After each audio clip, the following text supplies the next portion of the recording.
कर्नाटक में विधानसभा चुनाव प्रचार अंतिम दौर में पहुंचा। प्रधानमंत्री नरेंद्र मोदी ने बेंगलुरु में रोड शो किया। लाखों की संख्या में लोगों ने फूल बरसाकर प्रधानमंत्री का किया स्वागत। पीएम ने शिमोगा में एक जनसभा को भी किया संबोधित।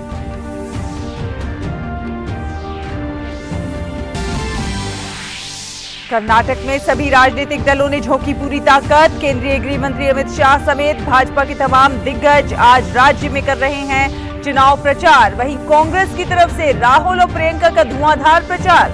जेडीएस समेत अन्य दल भी मतदाताओं को लुभाने में नहीं छोड़ रहे हैं कोई कोर कसर।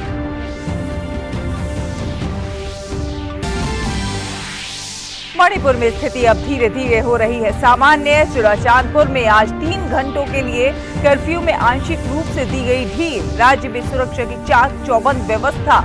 राज्यपाल ने फिर की लोगों से शांति बनाए रखने की अपील।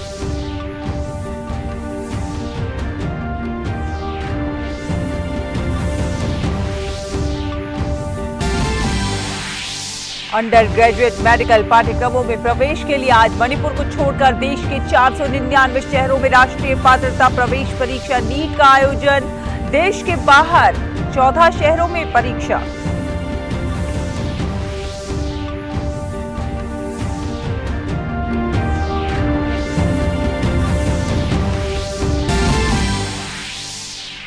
और आईपीएल में आज 2 मुकाबले खेले जाएंगे। पहले मैच में गत विजेता गुजरात टाइटंस का सामना लखनऊ सुपर जायंट्स से, तो वहीं दूसरे मैच में राजस्थान रॉयल्स के सामने सनराइजर्स हैदराबाद की होगी चुनौती। नमस्कार, डीडी न्यूज देख रहे हैं आप और आपके साथ मैं हूं शहला निगार। बुलेटिन की शुरुआत करेंगे और सबसे पहले खबरें देखेंगे कर्नाटक के चुनावी समर से।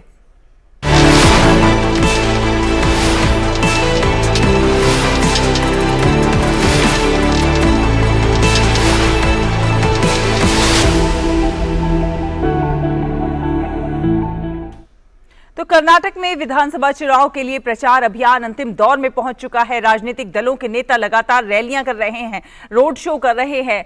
प्रधानमंत्री नरेंद्र मोदी ने आज बेंगलुरु में रोड शो किया। पीएम ने केंपेगौड़ा स्टैच्यू से ट्रिनिटी सर्कल तक रोड शो किया। सड़क के दोनों ओर लाखों की संख्या में लोगों ने फूल बरसाकर प्रधानमंत्री नरेंद्र मोदी का स्वागत किया। पीएम की एक झलक पाने के लिए लोग बेहद उत्साहित और आतुर दिखाई दिए।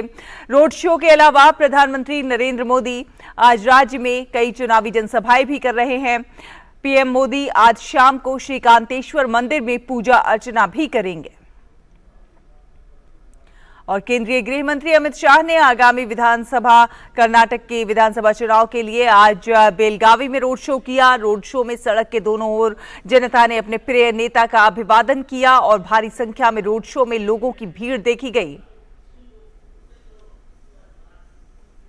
केंद्रीय गृह मंत्री अमित शाह ने कर्नाटक के बागलकोट में एक चुनावी सभा को संबोधित किया। उन्होंने कांग्रेस पर तुष्टीकरण की राजनीति करने का आरोप लगाया। उन्होंने कहा कि भाजपा की सरकार बनने पर 3 साल के भीतर कित्तूर में सिंचाई की समुचित व्यवस्था की जाएगी। भारतीय जनता पार्टी की सरकार यूनिफॉर्म सिविल कोड सभी के लिए एक कानून लेकर आएगी। भारतीय जनता पार्टी की सरकार 10 लाख गरीबों को घर बनाकर देगी और एससी एसटी परिवारों की माताओं के लिए 10,000 रुपया फिक्स डिपॉजिट का देने का काम भी भारतीय जनता पार्टी करेगी।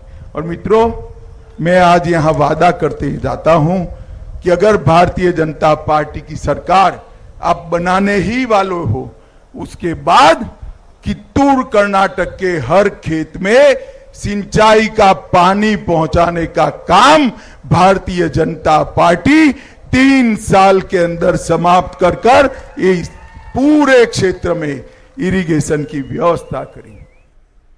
कांग्रेस पार्टी ने बेंगलुरु में आज एक प्रेस वार्ता की। प्रेस वार्ता में छत्तीसगढ़ के मुख्यमंत्री भूपेश बघेल ने कहा कि कांग्रेस ने 5 गारंटियां दी हैं, जिसमें गृह लक्ष्मी योजना, युवा निधि योजना शामिल हैं। उन्होंने कहा कि कांग्रेस इन तमाम योजनाओं को हर हालत में पूरा करेगी। कांग्रेस पार्टी ने 5 गारंटी आपको दी है और इस 5 गारंटी में जहां गृह ज्योति योजना है, गृह लक्ष्मी योजना है, अन्न भाग्य योजना है और युवा निधि योजना है। ये योजनाएं यो गारंटी है जिसे हम हर हालत में पूरा करेंगे। और भारतीय जनता पार्टी के राष्ट्रीय प्रवक्ता शहजाद पूनावाला ने आम आदमी पार्टी पर जमकर हमला बोला है। शहजाद पूनावाला ने आम आदमी पार्टी को कहा कि ईमानदारी की बात कहकर सत्ता में आने वाली आप सरकार आज भ्रष्टाचार का पर्याय बन चुकी है। साथ ही साथ उन्होंने कहा कि जनता आपका सच जान गई है कि एएपी का मतलब आम आदमी पार्टी तो रहा नहीं और अधिक प्रोपेगेंडा बन चुका था और अधिक पैसा और करप्शन तो बन चुका था, पर और अधिक पाप और अधिक प्रेडेटरी बिहेवियर बन चुका है। ये आज एक बहुत ही संवेदनशील मुद्दे से सामने निकल कर आ रहा है। बात करें मणिपुर के हालात की तो वहां पर स्थिति अब धीरे धीरे सामान्य हो रही है। चुराचांदपुर में कानून और व्यवस्था की स्थिति में सुधार हो रहा है, जिसे देखते हुए आज सुबह 7 बजे से लेकर 10 बजे तक के कर्फ्यू में आंशिक रूप से ढील दी गई।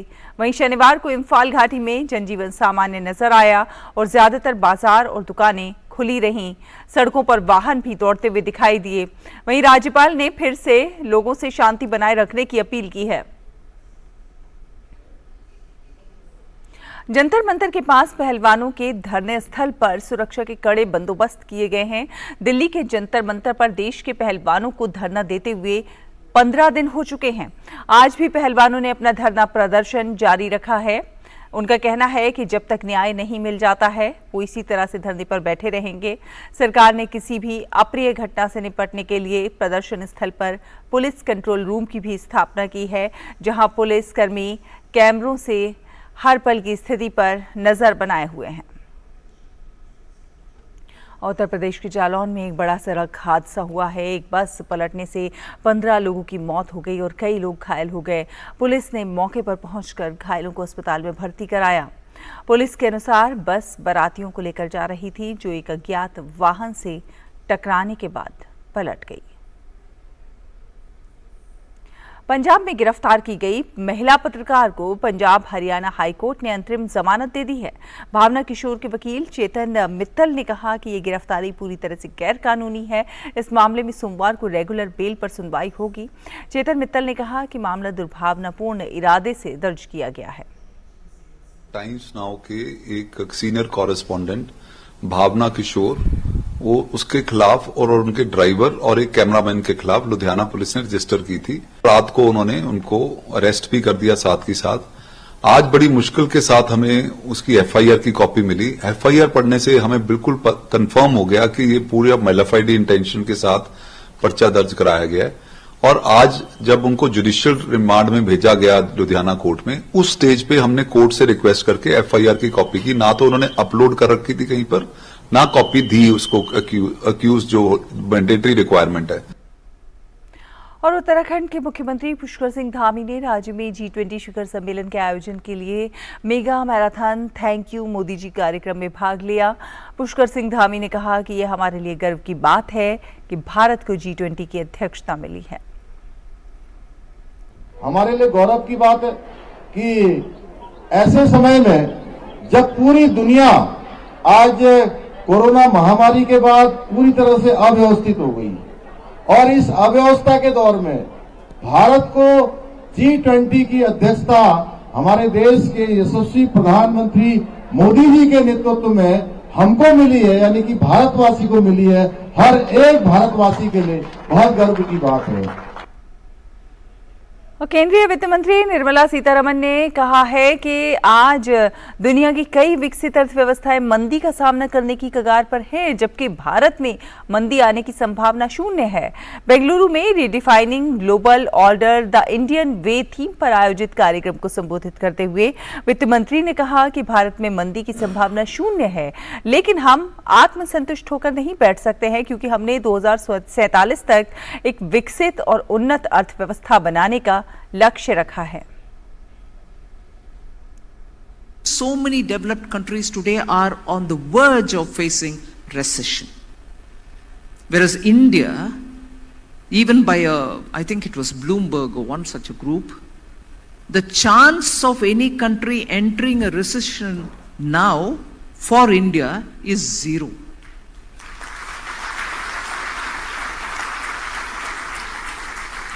And if it is zero, can we just sit with complacency and say, all right, we are zero, no problem, we won't get into recession, we are all right? No, we can't. और अब अगली खबर, under graduate medical पाठ्यक्रमों में प्रवेश के लिए आज देश के 499 शहरों में राष्ट्रीय पात्रता प्रवेश परीक्षा नीट आयोजित की जा रही है। वहीं राष्ट्रीय टेस्टिंग एजेंसी ने उन उम्मीदवारों की परीक्षा रद्द कर दी है जिनका केंद्र मणिपुर में आवंटित था। ऐसे उम्मीदवारों के लिए बाद में परीक्षा आयोजित की जाएगी। ये परीक्षा देश के बाहर 14 शहरों में भी आयोजित हो रही है। यहाँ रुकेंगे एक छोटे से ब्रेक के लिए। ब्रेक के उस पार खबरों का सफर जारी रहेगा। देखते रहिए डीडी न्यूज। फसल का कण कण पोषण पाए, नैनो यूरिया की रिमझिम फुहारें जब उर्वरता बरसाएं। आविष्कारी नैनो तकनीक से भारत में बना दुनिया का पहला nano urea liquid. Nano urea की आधा लीटर बोतल किसान की एक बोरी यूरिया की जरूरत को पूरा करेगी। कितना खर्चा कम हो जाएगा ट्रांसपोर्टेशन का, बाकी सब चीजों का। छोटे किसानों के लिए ये कितना बड़ा संबल है। नैनो यूरिया लिक्विड को देश भर के किसानों ने दानेदार यूरिया से हर तरह से बेहतर पाया है। यह फसल को देता है बेहतर पोषण और मिट्टी पानी का घटाता है प्रदूषण। नैनो यूरिया लिक्विड आपके नजदीकी प्रधानमंत्री कृषि समृद्धि केंद्रों, सहकारी समितियों एवं खाद्य विक्रेताओं के पास उपलब्ध है। प्रधानमंत्री श्री नरेंद्र मोदी की अगुवाई में देश को खुले में शौच से मुक्त बनाने के लिए 2014 में आरंभ किया गया स्वच्छ भारत मिशन न केवल एक जन आंदोलन बना, बल्कि इसे विश्व की बड़ी व्यवहार परिवर्तन योजना का गौरव भी मिला।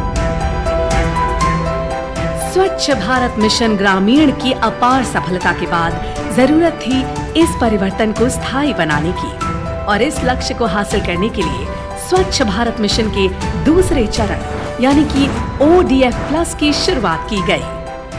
साथियों, खुले में शौच से मुक्ति के बाद अब दायित्व और बढ़ गया। देश को ODF के बाद ODF+ बनाने के लक्ष्य पर काम चल रहा है। अब हमें कचरे से कंचन बनाने का काम को तेज करना है। पूरे देश में ODF+ या संपूर्ण स्वच्छता पर खास ध्यान दिया जा रहा है। स्वच्छता केंद्रित जागरूकता अभियानों के द्वारा जन जन तक स्वच्छता की सीख, पेंटिंग और फिल्म मेकिंग जैसे नए और रोचक तरीकों से पहुंचाई जा रही है। देश में स्वच्छता संवाद कार्यक्रमों का आयोजन किया गया, जिनमें लोगों ने पूरे उत्साह के साथ हिस्सा लिया और प्लास्टिक कचरे से देश को मुक्त कराने की शपथ ली। जैविक कचरे के निपटान और उससे अतिरिक्त आमदनी पाने के बारे में भी लोगों को जागरूक किया जा रहा है, जिससे बड़ी संख्या में लोग गोबर धन योजना से जुड़ रहे हैं और गोबर से बायोगैस एवं जैविक खाद के उत्पादन को बढ़ावा मिल रहा है। जैविक और रिसाइक्लेबल कचरे को अलग रखने और उसके उपचार पर विशेष ध्यान दिया जा रहा है। ग्रे वाटर प्रबंधन के अंतर्गत लाखों की संख्या में सोख्ता गड्ढों का निर्माण किया जा रहा है। इसके अलावा पुराने एक गड्ढे वाले शौचालयों को रेट्रोफिट करके 2 सोख्ता गड्ढों वाले शौचालयों में बदला जा रहा है और मल प्रबंधन पर भी विशेष ध्यान दिया जा रहा है। देश भर में लोगों का उत्साह और जन भागीदारी इस बात का प्रमाण है कि आत्मनिर्भरता का ये मॉडल लोगों तक पहुंच रहा है और हमारे गांव ODF से ODF+ की ओर अग्रसर हो रहे हैं। लेकिन देश को संपूर्ण स्वच्छ बनाने के इस अभियान को मंजिल तक पहुंचाने के लिए अभी हमें लंबा रास्ता तय करना है, जिसके लिए सभी देशवासी पूरे जज्बे से कोशिश कर रहे हैं। और इन्हीं कोशिशों के कारण आज हमारा देश स्वच्छता से स्वावलंबन की ओर अग्रसर है।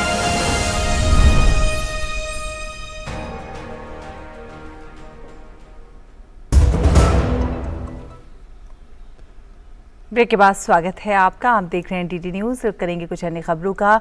सूचना एवं प्रसारण मंत्रालय ने नेटफ्लिक्स के सहयोग से आज़ादी का अमृत महोत्सव समारोह को चिन्हित करने के लिए लघु वीडियो की दूसरी श्रृंखला तैयार की है और ये श्रृंखला भारत के उन स्वतंत्रता सेनानियों की कहानियों को प्रकाश में लेकर आती है जिन्होंने 1857 के प्रथम स्वतंत्रता संग्राम के दौरान अपना बलिदान दिया था। इन फिल्मों को माननीय सूचना एवं प्रसारण मंत्री द्वारा नवंबर 2022 में 53वें इफ्फी महोत्सव के दौरान लॉन्च किया गया था। आज हम देखेंगे मंगल पांडे की कहानी, उनकी वीरता की कहानी, जिन्होंने आजादी की पहली क्रांति में अंग्रेजों से लोहा लिया था। 1857 जब आजाद हिंदुस्तान के सपने ने जन्म लिया। आइए जाने उन वीरों के बारे में जिन्होंने स्वतंत्रता की नींव रखकर इतिहास रच दिया। बहुत समय पहले थे ईस्ट इंडिया कंपनी के एक जाबाज सिपाही, नाम था मंगल पांडे उनका। थी स्वतंत्रता संग्राम की आग जलाई। 22 वर्ष की आयु में ही हुए वो ब्रिटिश फौज में दाखिल।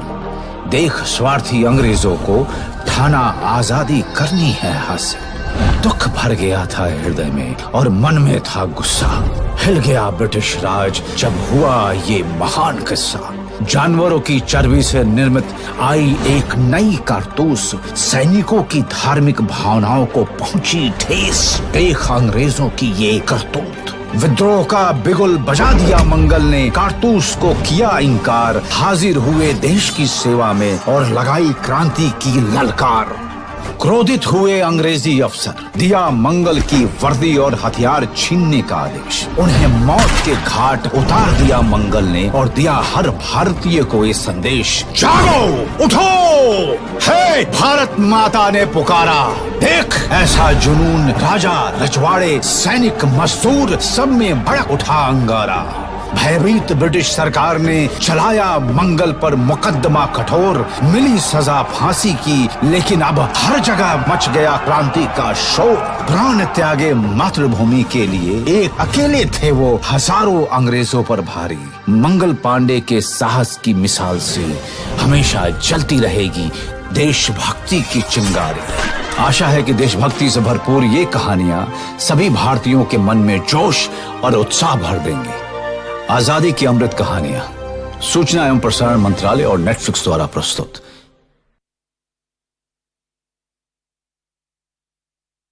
जो लोग सामाजिक बदलाव ला रहे हैं, देश के हमारे सामान्य जन, उन्हें पद्म पुरस्कार प्रदान किया जा रहा है और ऐसे विशेष लोगों के बारे में आप तक जानकारी पहुंचाने के लिए, इनके जीवन संघर्षों को देशवासियों तक पहुंचाने के लिए डीडी न्यूज ने एक विशेष श्रृंखला शुरू की है, हमारे पद्म। आज हम आपको बता रहे हैं राजस्थान के मूलचंद लोढ़ा के बारे में, जिन्होंने समाज सेवा के लिए अपना पूरा जीवन समर्पित कर दिया। उन्होंने अपने गाँव में नेत्र चिकित्सालय बनाया और 14,000 से अधिक आंखों के ऑपरेशन भी कराए।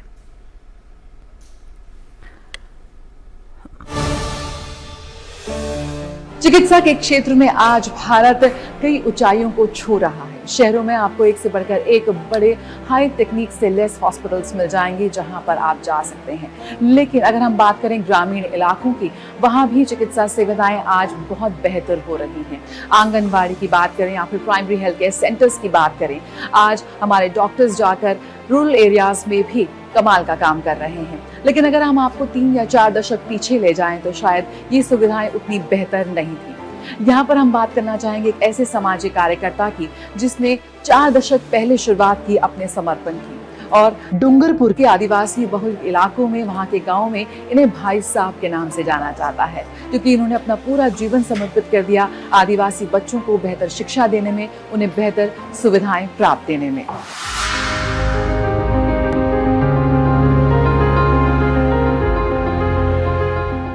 जो लोग देख नहीं सकते उनके नेत्र बन गए, जो पढ़ नहीं सकते उन्हें शिक्षा मुहैया कराई, जो बीमार हैं उन तक चिकित्सा पहुंचाई। समाज के जरूरतमंद लोगों की आस बने राजस्थान के मूलचंद लोढ़ा ने डूंगरपुर क्षेत्र और आदिवासी अंचल में समाज सेवा के लिए अपना जीवन समर्पित कर दिया। एक ऐसा सेवा भावी व्यक्तित्व जिसने अपने सेवा भाव से साल 2000 में जागरण जन सेवा मंडल की स्थापना कर 5 बच्चों के लिए छात्रावास के साथ शुरुआत की और सैकड़ों बच्चों के जीवन में शिक्षा की लौ जलाई। मैं क्या सेवा भारती राजस्थान का काम करता था और उस समय मैं सारे राजस्थान में घूमा। मैं जैसलमेर भी गया, धौलपुर भी गया, तो सारे राजस्थान में मैं घूमा। तो उस समय मुझे ऐसा लगा कि ये जो क्षेत्र है इसमें वास्तव में सेवा की अवस्था है। तो यहाँ जो सरपंच थे उन्होंने देखा कि भाई ये संस्था यहाँ आई मझौला में, तो उसके कारण मझौला में प्राथमिक विद्यालय हुआ, सड़क हुई, सामुदायिक भवन बना और ऐसे विकास के काम हुए। तो उनको लगा कि भाई ये संस्था के आने से ये काम हुआ है। तो आसपास के लोग हमको बुलाने लगे, कहने लगे हमारे गांव में काम चालू करो। 6 जून 2000 में हमने मझौला में संस्था की स्थापना की और कुछ कार्यकर्ता जुटे। धीरे धीरे कारवा बढ़ता गया। प्रारंभ में बड़ी कठिनाइयां थी यहाँ, और लोकल लोग जो है ये सोचते थे कि हमारी जमीन पे कब्जा कर रहे हैं। तो संघर्ष मुझे काफी संघर्ष रहा। मेरी ये इच्छा है कि भाई एक भी आदमी वागड़ क्षेत्र, इसमें डूंगरपुर, बांसवाड़ा, उदयपुर का लगा हुआ ये क्षेत्र, एक भी आदमी अंधा नहीं हो और हर आदमी को आंखों संबंधी सुविधाएं अधिक से अधिक मिले और वो निस्वार्थ भाव से मिले। विनम्रता की मूर्ति, साधारण व्यक्तित्व के मालिक मूलचंद लोढ़ा को सम्मान के साथ भाई साहब बुलाया जाता है। 5 दशकों से शिक्षा और चिकित्सा के क्षेत्र में डूंगरपुर के वागदरी को अपने जीवन की नई प्रयोगशाला बनाकर सामाजिक जीवन में अनेक प्रयोग किए। स्कूल, अस्पताल और गेस्ट हाउस बनाए, जैविक खेती के नए प्रयोग किए। इस क्षेत्र के लोगों में आंखों की समस्या आम थी। उन्होंने मोतियाबिंद पर काम करते हुए वगदारी गांव में एक नेत्र चिकित्सालय बनाया, 350 कैंप लगाए, 14,000 से अधिक आंखों के ऑपरेशन कराए, 1.5 लाख लोगों की आंखों की जांच कर नए कीर्तिमान गढ़े। मूलचंद लोढ़ा जी जो पिछले 40 साल से इस ट्राइबल बेल्ट में काम कर रहे हैं, जहां पर वो हेल्थ की तो बहुत सारे समस्या होती है, आंखों की समस्या भी एक बहुत मेजर चैलेंज है एरिया में। और उस एरिया में काम करने में जो अप्रोच की डिफ़िकल्टी होती है उसको भी जो है आपको सुलझाना पड़ता है। आंखों का ऑपरेशन कराना, बड़े कैंप यहाँ पर लगाने पड़ सकते हैं, लाखों लोगों का ऑपरेशन उन्होंने करवाया हुआ है। दूसरा जो उनका फील्ड मैंने देखा है कि वो जो है जो स्पेशली जो गर्ल्स हैं, जो लड़कियां हैं, उनके एजुकेशन में उन्होंने काम किया है। इससे जो है लोगों को पता चलना चाहिए कि डिफ़िकल्ट एरिया में, स्पेशली ट्राइबल बेल्ट्स में भी काम कर सकते हैं और वहाँ के लोगों की सेवा करना एक जो है जनता की सेवा, भारत देश की सेवा है। तो बहुत बहुत बधाई के पात्र हैं श्री मूलचंद लोढ़ा जी, और उनके पद्मश्री से नवाजे जाने पर मैं उनको मुबारकबाद देता हूँ। अपने जीवन को दूसरों के प्रति समर्पित करने की अनोखी मिसाल है मूलचंद लोढ़ा। वंचित वर्ग, आदिवासी, जरूरतमंद और निराश्रित सभी का जीवन संवारने में लगे हैं भाई साहब। सामाजिक कार्यकर्ता मूलचंद लोढ़ा को पद्मश्री पुरस्कार के लिए हार्दिक बधाई।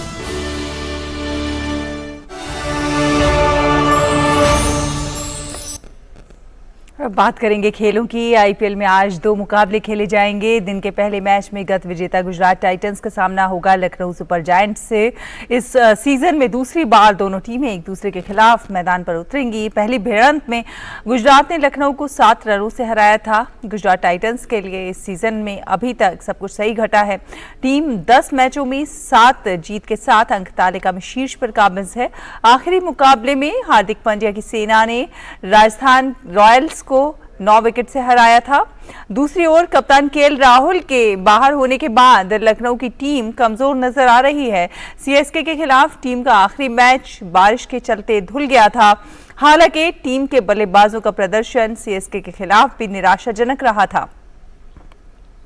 दिन के एक अन्य मैच में राजस्थान रॉयल्स के सामने सनराइजर्स हैदराबाद की चुनौती होगी। राजस्थान को इस सीजन अब तक खेले गए 10 मैचों में 5 में जीत और जबकि इतने ही मैचों में हार का सामना करना पड़ा है। अभी टीम 10 अंक लेकर अंक तालिका में चौथे स्थान पर है। राजस्थान को उसके पिछले दोनों मैचों में भी हार मिली है। दूसरी तरफ हैदराबाद को इस सीजन अब तक खेले गए 9 मैचों में सिर्फ 3 जीत नसीब हुई है, जबकि 6 मैचों में हार मिली है। वो अंक तालिका में सबसे निचले पायदान पर है। ऐसे में दोनों टीमों की कोशिश इस मुकाबले को जीतकर अंक तालिका में अपनी स्थिति को सुधारने की होगी।